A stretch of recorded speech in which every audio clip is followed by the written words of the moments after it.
Hi friends, இன்றைக்கி நாம் சௌச்சோ சேர்த்து பருப்படை எப்படி பண்ணுறதுன்னு பார்க்கலாம். கூடவே அதுக்கு கார சட்னி எப்படி தொட்டுக்க பண்ணுறதுன்னு அதுவும் பார்க்கலாம். வாங்க வீடியோக்குள்ளே போகலாம். இப்போ இந்த மாதிரி ஒரு டம்ளர் எடுத்திருக்கேன். நீங்கள் ஒரே அளவு இருக்கிற மாதிரி ஏதாவது ஒரு டம்ளர் எடுத்துக்கோங்க. எந்த சைஸ் இருக்கணும்னு அவசியம் இல்லை. ஒரே அளவாக இருக்கிறதுக்காக எடுத்துக்கோங்க. இந்த டம்ளரில் ஒரு டம்ளர் வந்து துவரம்பருப்பு எடுத்திருக்கேன். அதே அளவு கடலைப்பருப்பு எடுத்திருக்கேன். அதே அளவுக்கு பச்சரிசி எடுத்திருக்கேன். ரேஷன் பச்சரிசி தான் எடுத்திருக்கேன். நல்லா சுத்தம் பண்ணி எடுத்துக்கோங்க. அதில் ஒரு பாதி அளவுக்கு உளுந்து எடுத்திருக்கேன். உளுந்து வந்து உங்களுக்கு சாஃப்ட் பண்ணுறதுக்கு தான், அதனால் ஈக்குவலாக வேண்டாம்.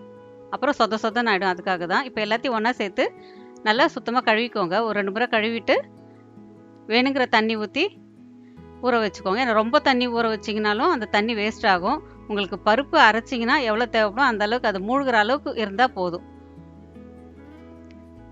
தேவையான அளவுக்கு தண்ணி ஊற்றிட்டு மூடி வச்சலாம். ஒரு 2 மணி நேரம் அது ஊறட்டும். அந்த நேரத்தில் வந்து நம்ம மற்றதை ரெடி பண்ணிக்கலாம். இப்போ கார சட்னி செய்கிறதுக்கு 3 பெரிய சைஸ் வெங்காயம் எடுத்திருக்கேன். 2 பெரிய சைஸ் தக்காளி எடுத்திருக்கேன். ஒரு பெரிய லெமன் சைஸ் அளவுக்கு புளி எடுத்திருக்கேன். அப்புறம் 2 வரமிளகா. உங்களுக்கு காரம் நிறைய தேவைப்படுன்னா இன்னும் 2 சேர்த்துக்கலாம். ஒரு டேபிள் ஸ்பூன் அளவுக்கு உளுந்து சேர்த்துருக்கேன். இது வந்து உங்களுக்கு சட்னிக்கு திக்னஸ் கொடுக்கும், அதுக்காக தான். இப்போ நம்ம புளியை வந்து ஒரு கிணத்துல போட்டு ஊற வச்சுக்கலாம். ரொம்ப தண்ணி வேண்டாம். அந்த தண்ணியை வந்து சட்னிக்கு தேவையான அளவுக்கு தண்ணி விடுங்க, போதும். இப்போ இது ஒரு பக்கம் இருக்கட்டும். நம்ம எல்லாத்தையும் கட் பண்ணி ரெடி பண்ணி வச்சுக்கலாம். இப்போ வெங்காயம் வந்து பெரிய சைஸ் தான் கட் பண்ணியிருக்கேன். ரொம்ப சின்னதாக வேண்டாம். எப்படி நம்ம வந்து மிக்சியில் தான் போட போகிறோம். இப்போ அடுப்பை பற்ற வச்சு ஒரு கடாய் வச்சுக்கோங்க. அதில் தேவையான அளவுக்கு எண்ணெய் விட்டுக்கோங்க. இப்போ ஒரு டீஸ்பூன் அளவுக்கு சீரகம் சேர்த்துக்கோங்க. சீரகம் வந்து ஜீரணத்துக்கு நல்லது, அதனால தான் சேர்த்துருக்கேன். அப்புறம் உளுந்து கலர் சேஞ்ச் ஆகிற வரைக்கும் வதக்கலாம். வரமிளகாய் சேர்த்துக்கோங்க. வரமிளகா ரொம்ப தீஞ்சு போகாத அளவுக்கு வறுத்துட்டு அப்புறம் வெங்காயம் சேர்த்துடலாம். வெங்காயம் ரொம்ப வதக்க வேண்டாம். கலர் சேஞ்ச் ஆகிற அளவுக்கு இருந்தால் போதும். ரொம்ப வதங்கணும்னு அவசியம் இல்லை. வெங்காய சட்னிக்கு அந்த மாதிரி தான் பண்ணுவாங்க. அப்புறம் தக்காளி சேர்த்துக்கலாம். தக்காளியும் வந்து ஃபுல்லாக வதங்க தேவையில்லை. நல்லா சூடுபட்டு கொஞ்சம் சாஃப்டானா போதும். இப்போ எல்லாம் ஓரளவுக்கு வதங்கி வந்தாச்சு. இப்போ இது சூடு ஆறட்டும். அதுக்குள்ளே நம்ம வந்து பருப்பு அரைக்கிறதுக்கு ரெடி பண்ணிக்கலாம். இப்போ நான் இந்த மாதிரி ஒரு மீடியம் சைஸ் அளவுக்கு சௌச்சோ எடுத்திருக்கேன். இது தோலெல்லாம் எடுத்துட்டு நம்ம சின்ன சின்ன பீஸாக கட் பண்ணி வச்சுக்கலாம். இப்போ இந்த மாதிரி சௌச்சோ வந்து சின்ன சின்ன பீஸாக கட் பண்ணி வச்சுக்கோங்க. தேங்காய் கொஞ்சம் இந்த மாதிரி பல்ல கட் பண்ணி வச்சுக்கோங்க. பூண்டு வந்து ஒரு 5-6 பல் பூண்டு, இஞ்சி ஒரு துண்டு சுத்தம் பண்ணி கட் பண்ணி வச்சுக்கோங்க. வரமிளகா ஒரு 5-6 வரமிளகா எடுத்துக்கோங்க. அப்புறம் கொஞ்சமாக வந்து பெருங்காயத்தூள் சேர்த்துக்கலாம். இப்போ சட்னிக்கு வந்து நம்ம வச்சுருக்கிற வெங்காயம் தக்காளி ஆறிடுச்சு. நம்ம மிக்சி ஜாரில் சேர்த்து அரைச்சிக்கலாம். முதல்ல வந்து ஒரு திருப்பிட்டு அப்புறம் வந்து நம்ம புளித்தண்ணி சேர்த்துக்கலாம். இந்த மாதிரி ஒரு திருப்பிக்கோங்க. இப்போ நம்ம கரைச்சி வச்சுருக்கிற புளி சேர்த்துக்கலாம். கூடவே உப்பு ஒரு 1/2 டீஸ்பூன் அளவுக்கு. இப்போ இது எல்லாத்தையும் சேர்த்து நல்லா அரைச்சிக்கோங்க. ரொம்ப நைஸாக வேண்டாம், கொஞ்சம் கொரப்பாக இருக்கிற மாதிரி அரைச்சிக்கோங்க. வெங்காய சட்னி அப்படி தான் பண்ணுவாங்க. நாம் இதை தாளித்து கொட்டிக்கலாம். கடுகு கருவேப்பிலை சேர்த்து எப்பவும் போல் தாளிச்சிக்கோங்க. இப்போ நம்மளோட கார சட்னி ரெடி. இப்போ பருப்பு எப்படி அரைக்கிறதுன்னு பார்க்கலாம். நம்ம ஊற வச்ச பருப்பு நல்லா ஊறிடுச்சு பாருங்கள். 2 மணி நேரம் ஊற வச்சா போதும், நல்லா ஊறிடும்.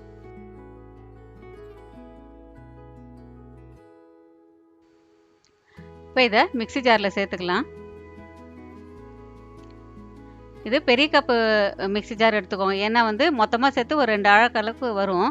அதனால் வந்து பெரிய ஜார் எடுத்துட்டிங்கன்னா உங்களுக்கு அரைக்கிறது கரெக்டாக இருக்கும். இந்த மாதிரி ஒரு முறை ஒரு திருப்பிட்டு நம்ம கட் பண்ணி வச்சுருக்கோம் இல்லையா, அந்த காய்கறி அப்புறம் வந்து தேங்காய் இதெல்லாம் வந்து சேர்த்துக்கலாம்.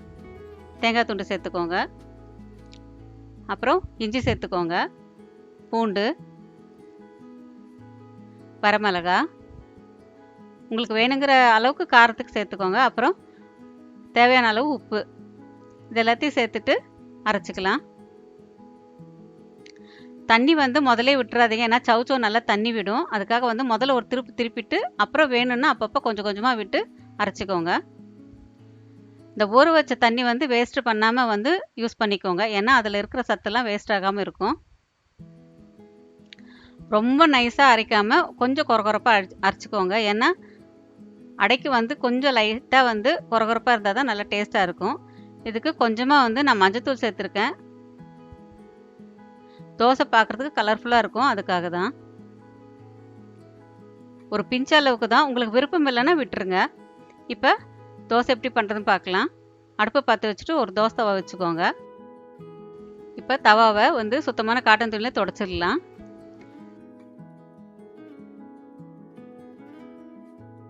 ரெண்டு கரண்டி மாவு விட்டுட்டு நல்லா நைஸாக ஊற்றிக்கோங்க. ரொம்ப கனமாக வேண்டாம், இது நல்லா வந்து சாஃப்டாக இருக்கும். சாதாரணமாக தோசை விடுற மாதிரியே விட்டுக்கலாம், கொஞ்சம் கனமாக இருந்தால் போதும். இப்போ இது மேலே வந்து கொஞ்சமாக எண்ணெய் விட்டுக்கோங்க. இப்போ இதை மூடி வச்சுட்டு ஒரு பக்கம் வெந்ததுமே அப்புறம் திறந்து மறுபக்கம் திருப்பி விட்டுக்கலாம். இப்போ ஒரு பக்கம் வெந்துருச்சு, திருப்பி விட்டுக்கலாம்.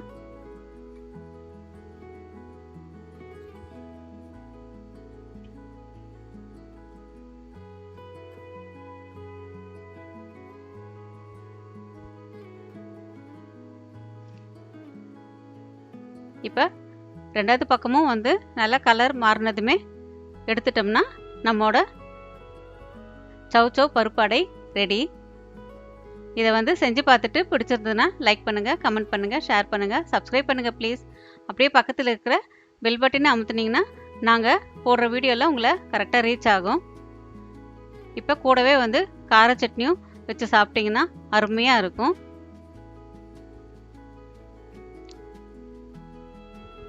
Thank you.